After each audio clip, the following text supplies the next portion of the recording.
All right. Hello, everybody. Maria Daniels here with Successfully Chaotic. And today I have guest Denise Eckert. And I guess I should have asked you how you pronounce your name, but I'm assuming that's right. Is that right? Yes, that's right. Okay. I'm really bad about that. I always want to remind yourself, Maria, to ask them how you pronounce her name, but I don't. I usually hit live and I'm like, oh, I may butcher that. But, I think most of my listeners have kind of come to expect that. So you are joining us from Canada.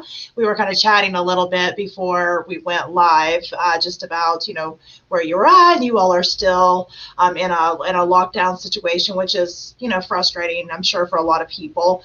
And it's just sad that there's just still so much uncertainty going on in the world. But I know you specialize in an area that I think is very much needed, not only during times like this, but just in the everyday life of the entrepreneur, small business owner. Can you share with our listeners and our viewers just who you are and a little bit about what you do? Yes, my name is Denise Eckert, and I'm the owner of Balancelife. And what I do is I am a certified life coach and hypnotherapist and EFT practitioner. And what I do is I work with a lot of entrepreneurs and business owners to reduce the stress in their lives, because the last thing we want to do is go into burnout, end up in the hospital, end up sick. And also, when you're reducing the stress in your life, you're creating room for more happiness in your life. And I love doing that with people. Absolutely. So do you find that you work primarily with female entrepreneurs, or is it kind of a mix? It is a mix, but it's more the female entrepreneurs. They tend to reach out more than men. Yeah. Well, and I found that to be the case because I've never really like solely sought after women, but it's kind of one of those things. I don't even remember who said it. Somebody said one time that I didn't set out to work only with women, but the men just stopped coming. I don't remember who that was, but I was like, I remember her saying, I was like, oh, okay, that's kind of, I'm kind of seeing myself in that. But, I think sometimes it's easier to, talk from a place of understanding if obviously your life experiences have been similar. I know for me, I end up getting a lot of women who are balancing entrepreneurship and motherhood. I have 7 children of my own, and one of them's autistic. So I end up actually working with some women that have special needs kids, because that's a whole different ball game. But I think a lot of times, even though stress is stress, a lot of times just saying it in the right way and coming from a place of actually understanding what they're going through, can at least get them over that first hump of where people don't think that nobody understands. Nobody would ever understand what I'm going through. But, as much as we are an individual, we're still a lot alike, and a lot of people have similar experiences. Can you explain to us, how did you get started doing this? Well, to be honest with you, I was one of those entrepreneurs that would work 24/7, work, and work to the point that I got sick, got into burnout, and took some time off, recovered, and jumped right back into that hamster wheel. And I would go from doctor to doctor and going, what's wrong with me? Meanwhile, I was putting it all onto myself. And I'd go for blood tests, and I'd go for this test and that test. And I didn't understand why I was always so exhausted and so fatigued.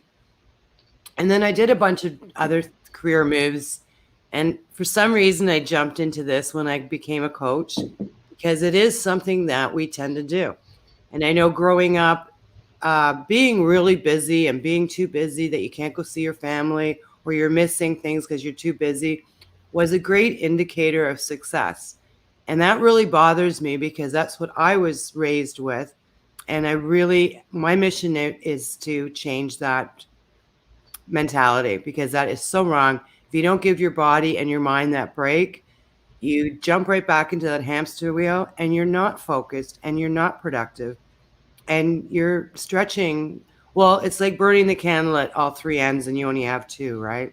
Absolutely. And I think a lot of people that are listening to this and that will listen to this can probably hear themselves in that. And sadly, most of the time, our stories are much like yours, that you're like, oh, well, I will get to it later, or later when I get to this point, then I'll rest. And I'm saying that because I was there. I totally get it. And I think you hit the nail on the head when you were talking about that society rewards the idea of busyness. And a lot of times that busyness is without purpose. And, some of us are high energy. I'm super high energy. I admit this about myself, and anybody that ever listens to the show, they can notice I'm all the time.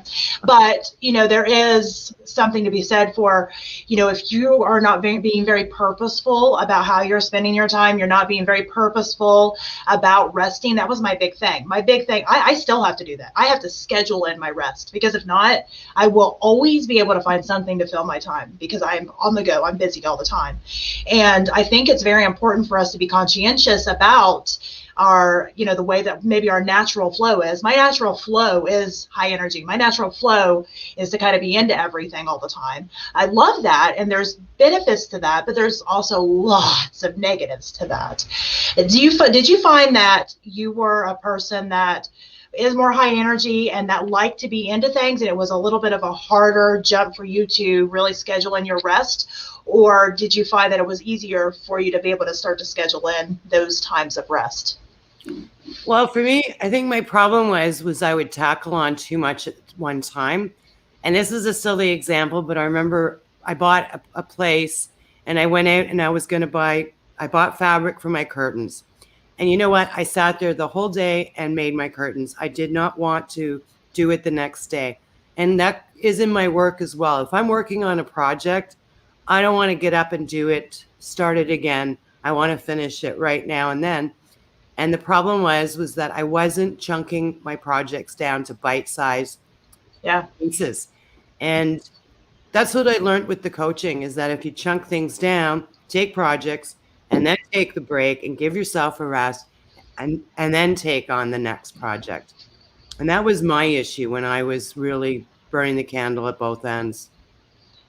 I think that is the case for a lot of people. And I think we're our own worst enemies a lot of times, because it's funny, I even look back at when I had kind of my break. I had a complete breakdown. Like, you can listen to my podcast. I tell that whole story. I'm not going to bore you with it right now, but I wouldn't listen. It's like I knew I was doing too much. I knew I was taking on too much. I knew I was wearing down, but I had this like destination in my mind. Well, when I get to this point, then I can slow down. Then I'll be able to take a break. Then I'll be able to rest. But the mark kept moving. You know what I mean? That mark kept moving. I'd get to that point and be like, well, now I've got this to do. Let me get to this point next. But your body, can only last so long on, 2 to 3 hours of sleep here or there. And it was just like, I wasn't doing a great job of listening. And the bad part is if one of my clients had come to me, and I even knew that they were doing part of the crap that I was doing, I would have been like, listen, you are burning yourself out. I would have said the same thing you did, burning the candle at both ends and then some. You're not going to be able to do this. But we're our own worst enemies a lot of times. And even though I knew it wasn't great for me, I told myself that I could handle it. I was tough, I was strong, I could handle it until this point. But then I kept moving that mark. And I think that's why it's so important to have that person or those people that you are able to kind of almost mastermind with, or that you're able to, have coach you, because we're not that great at giving ourselves the same advice as we would someone else. Did you bring in somebody whenever you were going through that, or is it something that you just woke up one day and said something has to change, and that's what got the ball rolling? Yeah, I was on my own, unfortunately, because in those days there weren't any coaches. And people really didn't look at burnout. And it also had that mental health stigma. Yeah. So and a lot of times I found when I was in burnout or overstressed, I didn't even understand what was going on, because I didn't understand why I was so tired. And I had the energy, because in those days I used to do conference planning. And I don't know if you've ever planned a conference or an event, but a couple weeks before the event, it's chaos. It's just chaos. Wow. There's so much to do, and you're working 24/7. And almost every conference that I did, I'd end up with pneumonia, and I would still go and do the conference because I had to. But then once the conference was over, I would take some time off. I would sleep for a week, and then I'd go to Barbados, which was my go-to place. And it was a nasty way of living, because the first week in Barbados, no one could even talk to me because I was still unwinding. And so week 2, week 3, when I was down there, then I could finally be myself again. But no one ever told me, hey, slow down. My doctor said, yeah, you might be doing too much, but that was it. Yeah. Yeah. Well, there's not, I mean, I think there's starting to become a little bit of focus on that, but for the longest time, there wasn't a focus on that. And I still think that, especially with the women that I've worked with, we tend to put so much on ourselves just because we're trying to wear all the hats. You know, we're trying to show up at home. If we have children, for our children, if we have a significant other, for our significant other, you know, for our friends, for our parents, for all the people, you know, and then if we decide that we want to have a professional life, we're having to kind of clone ourselves to be able to be all the things in that world too. And, you know, I think that's why it's so important to be able to be that voice of reason to women everywhere, to say that it is okay for you to slow down. It's okay if you decide you don't want to do anything today, you clear your calendar. I had to give myself that permission to be able to have those days. If I woke up and I was not feeling it that day, I had to give myself the permission to move my appointments, to give myself the permission that I didn't have to be all the things that day. And I think just the idea that I had that permission, gave myself that permission, because we give it to ourselves. You know, I gave myself that permission. That started to get me out of my own funk. Now, when you work with people now, what do you find is the biggest triggers for them deciding that they need to reach out to someone? They're just spinning. You know, they've got this mentality that they don't have enough time, and it becomes such a panic. And then they see their world falling around them. And I mean, it ruins relationships, it ruins your business. And once you start looking at why is this happening, that's when they usually come to me, because then they realize, I mean, that's the thing too with stress. You have to admit that you are burning the candle at both ends, because we all want to be these superheroes and we all want to do everything all the time for everybody perfectly. But reality is we can't do that. And when we have to take that step back, sometimes we do. We feel like we're incompetent. We feel that we're failing. We're letting people down. And I don't know, it is mostly with women that feel that, which is sad. But you know what? If they don't do something about it, they'll end up in bed or sick or in the hospital, or, you know, the list goes on. Well, I know, I think it's quite funny, not funny, haha, but funny, odd, that a lot of women struggle with autoimmune issues and all types of issues, you know, the silent issues, far more than men do. And I think stress is a big, you know, proponent to why that's happening, because, you know, again, you can only run your body, you know, full force without giving it the rest it needs, proper nutrition, you know, reduce stress. Stress is very damaging. And I don't think enough people look at that. Most of us are just like, oh, I'm under stress. And I mean, I say it too, trust me, I say it too. But it's one of those things that, you know, if prolonged stress is so damaging to the system. And I think it's so important to be able to have these conversations that allows other people to say, okay, well, they went through it too. You know, they've been there too, because just knowing that somebody else has been there a lot of times is enough for somebody to take that first step forward and say, I can't handle this right now. You know, this is just too much for me right now. And that's the first step to be able to take the rest of the steps to be able to get to a place where you are feeling balanced. I know I think it was on your Facebook profile that it says that you said you go from burnout to balanced. And I love that analogy, because I can't even count the number of times at this point that I felt burnout. And I think it's almost one of those things that even though I know now and I know the steps, I end up kind of slowly falling off that wagon. I have to keep myself in check. You know, it's like I'll do so good for a while, and next thing you know, I'll look at my calendar and I've done it to myself again. I've, you know, overbooked my calendar again, and my body starts telling me. I can tell I start to not feel as good, and I have to put myself back into check again. And I think it's important to note that, because I don't think it's one of those things that, you know, you go, you get your coach, you get yourself in check, and then you're good for the rest of your life. Because for most of us, there's always going to be that next thing and that next thing and that next thing that we keep adding to our schedules. And before you know it, we're right back to where we started.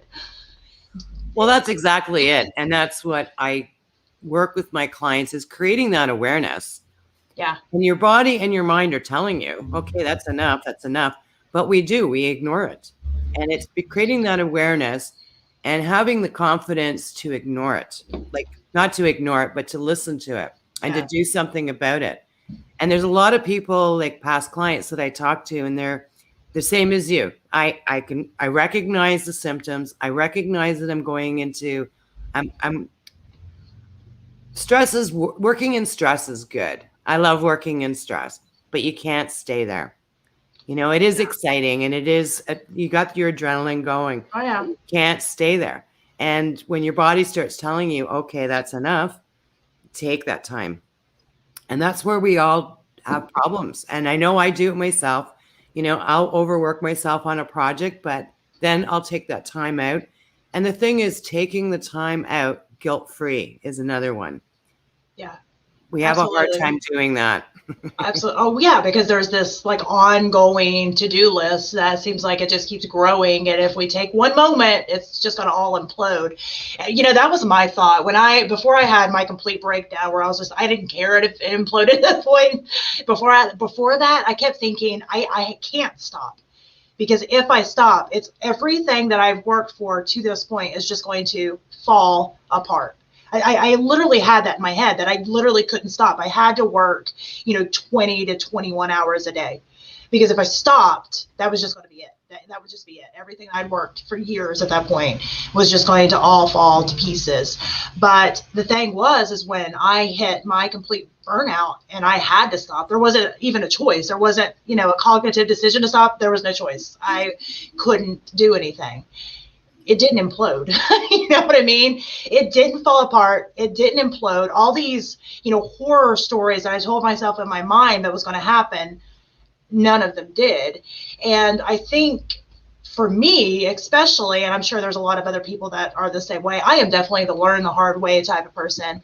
You could tell me something 1,000 times, unless I fall on my own face, I'm probably not going to listen. I'm that, to that level, stubborn. So for me, I think I needed to feel that. And I needed to see that even though that moment sucked, I'm the one that put myself in that position, and the world around me did not fall apart. Everything that I worked for did not fall apart. And it was okay that I had to quit. It was okay that I had to take that time off. And honestly, in retrospect, my business did better because of it, because I was so busy that I was working on all these things that I thought was the things, that I was really just wasting so much time and not hyper focusing on the things that was making me the most money. I couldn't even see it because I wasn't stopping long enough to look. When you're working with entrepreneurs or, business owners, can you kind of walk us through, some conversation pieces or questions that you ask them to be able to figure out kind of where they're at and what type of assistance with you that they're needing? Well, the one thing I do is really getting clear of what you want. Uh-huh. And as you said, you were bouncing around doing things that weren't moving your needle forward. And that happens when you're living in stress, because you are making unfocused decisions. You're making panic decisions. You're not really looking at what you need to do. You're reacting. Exactly. You're not responding, you're reacting. Exactly. And what the steps I do take with people is that getting clear. First of all, just taking that step back, chilling, and then where do you want to go? And because people tend to focus on nitty gritty stuff, as you said too, that don't move that needle ahead. And you can work it and work and work it, but it's still not going to move the needle ahead. Doesn't matter how many hours you spend doing it. And getting really clear on where you want to go, where you want your business to go, where you want your life to go, and then completely revamping your time and energy inventory. Like, where are you spending your time? And a lot of us, when we are making decisions under stress, we tend to say yes. Let's add it onto our plate, because we don't have the energy to say no, or we don't want the hassle of saying no. So let's just add more. Yeah. And meanwhile, we're ready to explode. So yeah, it's creating boundaries is a big thing. Saying no, deleting things, delegating things, and really looking at what you can physically, mentally manage on a day. Like, If you took your to-do list that you're expecting to do today and gave it to someone else, are they going to go, oh my Lord, what's she trying to do? Or are you trying to clone yourself 3 times to get your to-do list? And being realistic, that's the thing. It's being realistic on what you can actually get accomplished. And not only that, when you are creating that to-do list, there's going to be hiccups, there's going to be problems, and stuff's going to take a little longer or less, but you've got to account for those problems. Like one day this week, I was going to do a video, and all of a sudden the program was missing. So that took like an hour to figure that out. So now I'm expecting all these other things to flow nicely behind that. Well, I couldn't do it. So I had to rearrange things.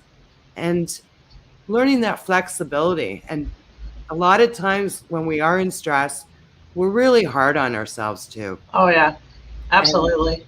I think that's the biggest thing. It's that we are so hard on ourselves. And meanwhile, it's like, chill. Well, and I think you said, about making the to-do list, and if you hand it to somebody else, is similar to something that I say, just because I would make my to-do list and I would have never given anybody the to-do list that I made for myself.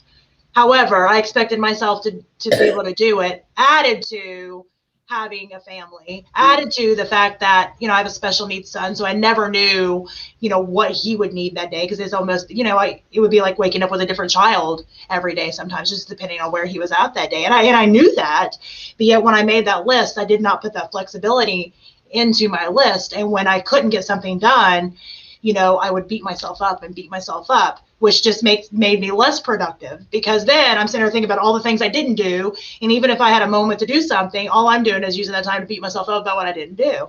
So when you're working with you said you work primarily with women, and I find this to be the case with a lot of women that I work with, the idea of this faux perfection, this idea that we have to show up perfect for all the things all the time, seems to be something that is very common.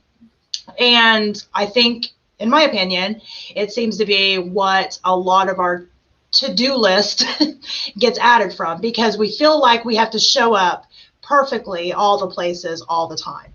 And, I was a wannabe perfectionist for most of my life. I had this idea that I had to never show that I struggled, never show, that I wasn't perfect, even though looking back, I don't think anybody ever thought that I was, but I still had this idea that I had to show up in such a way that was impossible. It was completely impossible. And yet I still put that mark on myself. I think for a lot of us, we have this idea because we're thinking that next person is perfect. That next person, oh, if I could only be like that person, then. If I can only be like that person, then. And the funny thing is that I can remember after I had my complete breakdown, and after I started kind of putting my pieces back together and was only putting the pieces in that I felt fit because I couldn't take on too much anymore. I remember somebody coming up to me and they started to say something about some struggle they were having. And they said, well, you don't want to hear about this. You wouldn't understand because you got it all together. And I was like, guys, you have to understand, I was barely hanging on by a thread in every area of my life.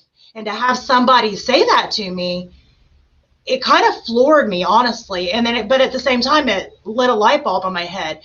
We have this idea that this other person that we're seeing on social media or seeing up speaking or whatever, has it better than we do, or, has more opportunities than we do, or has it, easier than we do, or whatever. But life's messy, and everybody's flavor of messy, flavor of chaos, is a little bit different, but we all have it. And I can't tell you one person that I've talked to, especially since I started kind of really speaking out and being real about all of my struggles, that, thinks they have it all together. Most people know that they don't have it all together, but I still think that there's so many people that feel like they have to show up like they do. Is that something that you find common with the people that you work with? And do you feel that that is adding to the stresses and the imbalances that they're finding in their life? Absolutely. Like, it's crazy. I mean, it's almost like comparing ourselves to, Joan Cleaver on TV.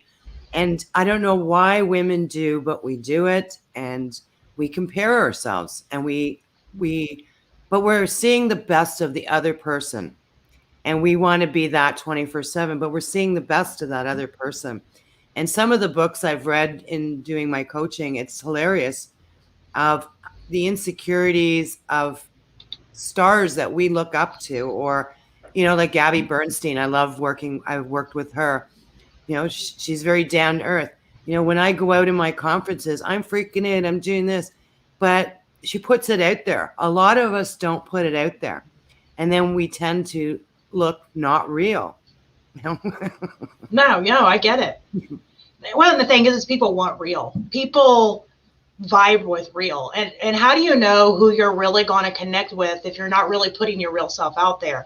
But I mean, I can admit, when I first started opening up and being like my real self, it's not that I was lying about myself before. I wasn't doing that. I just wasn't sharing all of who I was. I thought I had to hide a lot of myself. I thought that I had to show up as uber professional all the time, or I couldn't have a business, that I worked with other businesses, even though there's lots of parts of me that is not what a lot of people consider professional. I'm definitely sarcastic. I love to be outside barefooted. I'm very much this kind of blend of, business and like hippie and, and I thought I had to like be this certain way if I was going to make it in the business world. And that really wasn't me. I mean, I've got like this much of me, just a little tiny fragment of me that's like that. But for the most part, that wasn't me. But I thought I had to show up like that. So, but it was actually exhausting. It was exhausting to have to like show up like that all the time. And I found it refreshing, terrifying at first. I'm not gonna lie, terrifying at first to show up as my real self because I wasn't sure what was going to happen. But after that, refreshing that I don't have to try to, be uber professional all the time. My clients know that if I'm working with them, that I'm going to be professional and do what they need to be done, but that, I am who I am. And I think that is a kind of a hard thing to get used to once you realize that not everybody is going to like your real self. That can be kind of a hard pill to swallow at first. But I don't remember if it's Tony Robbins or Dean Graziosi or who somebody says, the best definition of marketing is that you are pulling in your people, and at the same time you're repelling the people that's not for you. And I love that statement because it's so true. So hard at first, once you have to realize that that person's gonna be like, I just don't like you. But it's actually refreshing because it's getting rid of a lot of that time that you would be wasting, trying to show up how they wanted you to show up when that's not you.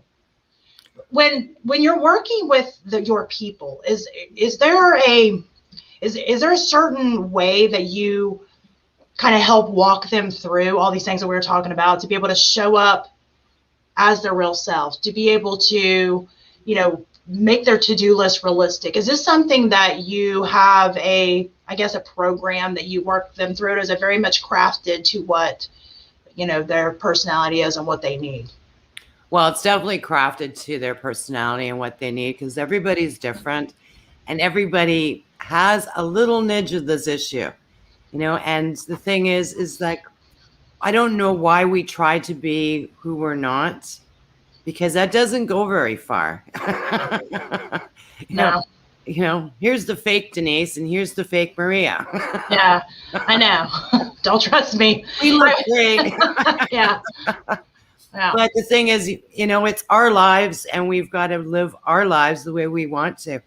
And what's amazing now is that we are all online, and with the billions of people out there, we want our own tribe. We don't want people that make us feel uncomfortable. Yeah. And we want the group that everybody has sort of the same ideas and the same feelings towards different things. Sort of, you want your tribe. And that's what I'm trying to attract. And my tribe is business owners and entrepreneurs, and mostly women that are a little bit older. Like I really don't work with women that have children at home.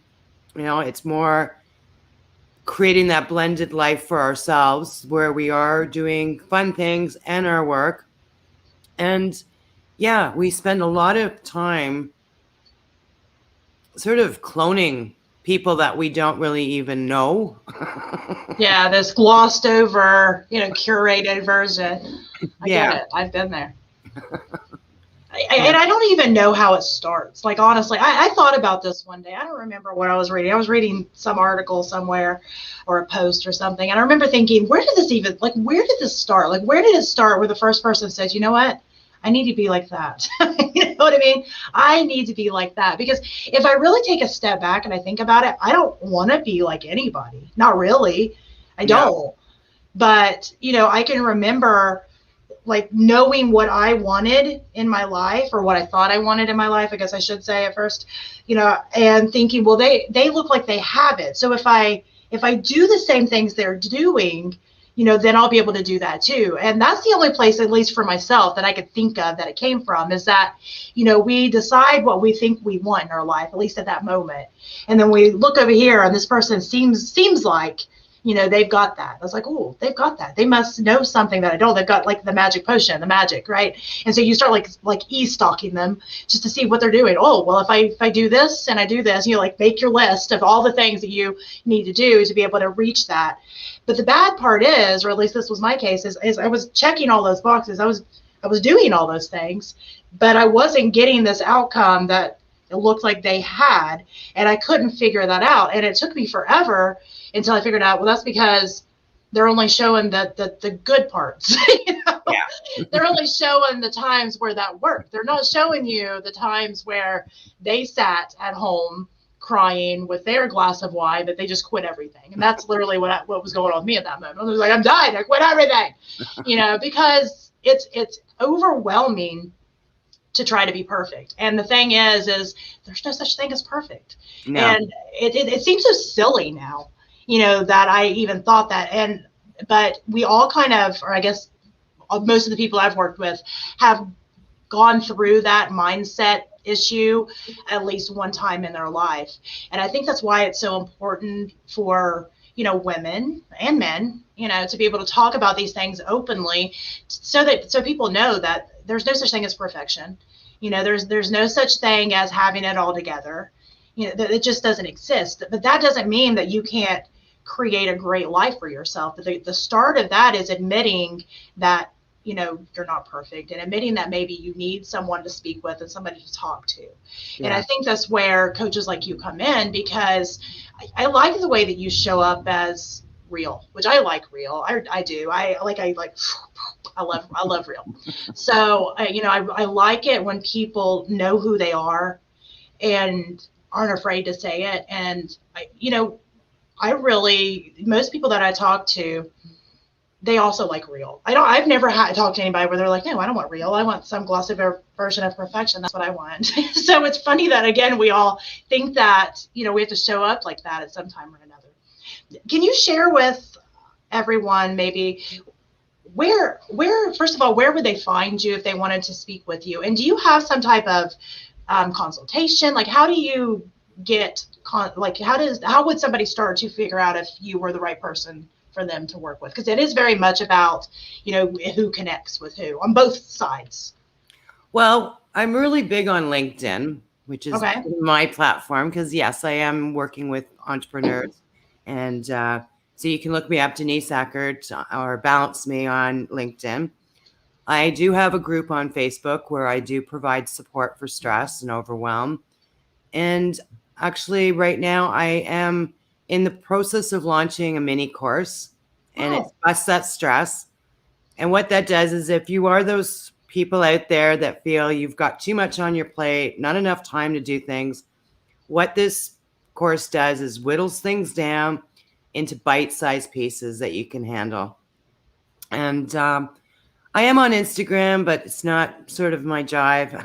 Yeah. Well, and I think that's another thing. It's important. Like, I think so many people think they have to show up all the places all the time. Yeah. And that is another way you're going to burn yourself out. There's just too many things, and I always tell people, pick your things and really dive into those. And if you just want to spray something out on the other ones every once in a while, stop worrying about it, because I know you'll read different things, but there's no point in posting anything unless forget that. Show up where you feel, that your people are. I think that's the most important thing.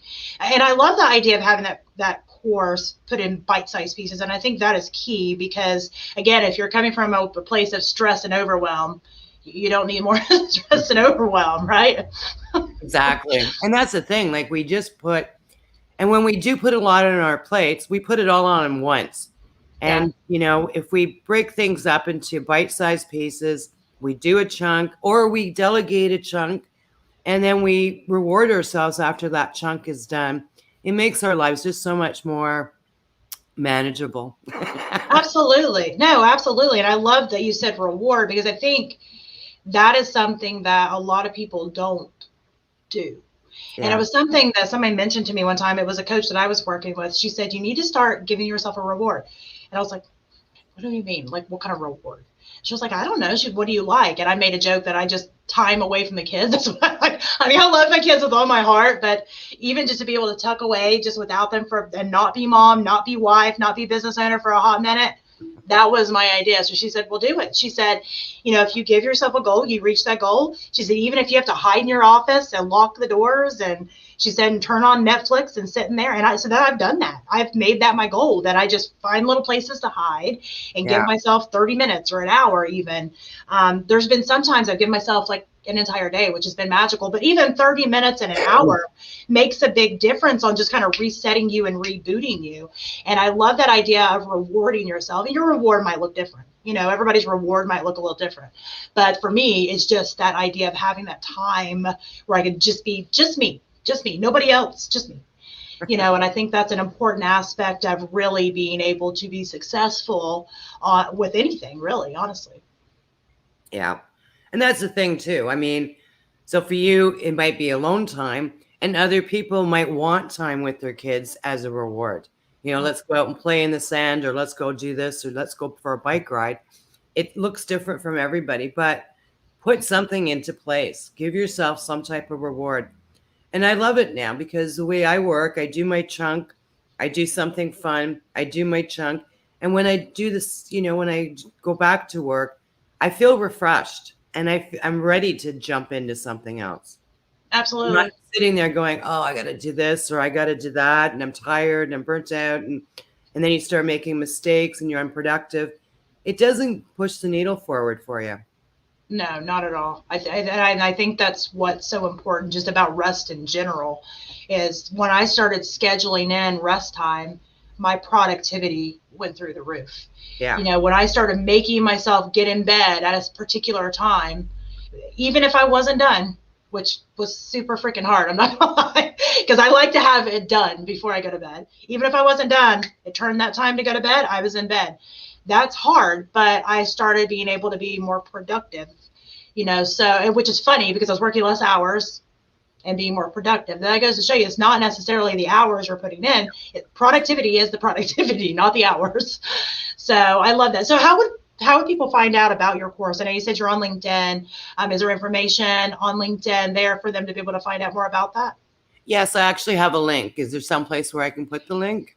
I don't know if you have access to the comments, but you can put it in the private, right in the private chat, and then I can stick it in there. I don't know if it lets you see where it says private chat on the right-hand side. Yes, I do. Oh, yeah, there we go. Okay, so I'll put that in Yeah, there. just stick it in there, and I'll stick it in the comments. That way it shows up. But I think that would be a great, I love the idea of bite-sized pieces, because the bite-sized pieces gives you little chunks of goals to be able to get to where you're wanting to be without complete overwhelm. And I think that's the goal. The goal is, you know, to reduce the stress and to balance things. And, you know, to be able to do that, obviously you need to have that done in bite-sized pieces. So I love that. And Yeah. what's the name of the course? Assess stress. Assess stress. Yeah, it's going to be launching in the next couple of days. And what I could do is I will create a coupon for anybody, any of your listeners. Okay. And then they can use it. And I'll give them that.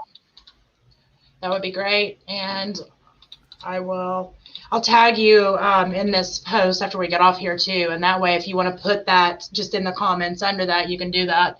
Okay. And there'll be people being able to watch this replay. I will also send you a copy of the downloaded version, and you're more than welcome to use it for whatever you want to do. But I've enjoyed talking to you today. I love this conversation piece. You know, I love this topic because it affects everyone. And again, it may affect everyone in a little bit different way. You know, but stress is, I don't know anybody that's not stressed. I don't, I know it's probably been about a year and a half ago. I did just a little workshop, and one of the questions was, would you consider yourself under a lot of stress? 0 people said no. All of them said yes. And it was more just trying to figure out, self-assessment wise, if they felt like they were under a lot of stress.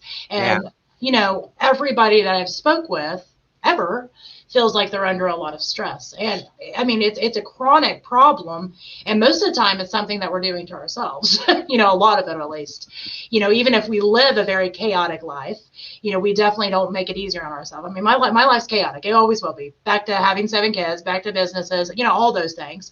But I'm, much like you said, I like a little bit of chaos. I am far too hyperactive to have a super boring, quiet life. I would be bored in a heartbeat, but it has to be manageable. Yeah, you don't want to get sick and end up in the hospital. And problem with stress too is that health-wise, if you live in extreme stress too long, it will activate underlying stuff. And a lot of my clients that have gone into burnout, it's not something that just developed. It was something that was activated by the stress. And absolutely. It's scary. We need to take care of ourselves health-wise. Absolutely. And for the most part, I mean, for me, the moment that I did have the breakdown, it wasn't that moment was the most stressful moment. I had way worse stress before that. It was just that old adage of the straw that broke the camel's back. It was at that moment I just physically, mentally, emotionally could not take anymore. Yeah. And, that is a terrible place to be. I don't like feeling out of control. I don't like feeling helpless. I don't, those are 2 things that are, if you was to ask me what the most terrifying thing is, it's those 2 things. I don't like feeling helpless. I don't like feeling like I'm not in control. And at that moment, I felt both. And, every single stressor that I had ever had in my entire life felt like it just come crashing down on me. And you're right. Looking back, there were so many, warning signs that my body kept telling me, but I was ignoring them because I kept thinking I had to get to this destination before I could quote unquote take care of it. And that's become one of my big things that I tell people is that you don't have to get to that point. You shouldn't get to that point. Yeah. You should, every time that you have those little warning lights, that's whether it's headaches or chronic fatigue or, just whatever it is, anxiety, we talk about anxiety like it's just, something normal that everybody has. Lots of people have it because we're all under chronic stress all the time. There's ways that we can start to kind of attack this problem in a manageable way. And one of those is by realizing that we can get control of our own balance in our life. And that will start to naturally reduce the stress and make us happier, healthier, all the things, more successful. I could just go on and on. So yeah. I really strongly suggest that everybody checks out Denise's workshop that she has coming up. And that way you can learn how to take bite-sized pieces on balancing your own life. Do you have anything else that you would like to leave anybody with before we get off here? Just listen to your mind and body, because your body and your mind is telling you to slow down. And if you ignore it, it's not good, because our bodies are designed to let us know. Absolutely. Absolutely. And again, thank you so much for being on here. And I wish you luck with your workshop. You'll have to keep me posted on how that goes. And I will tag you in the post, and that way you can put in the code for any of the listeners or viewers to be able to utilize. And until next time we speak, I guess, have a great day and stay healthy, stay well. Thank you so much for having me. It was a pleasure. Absolutely. Thank you.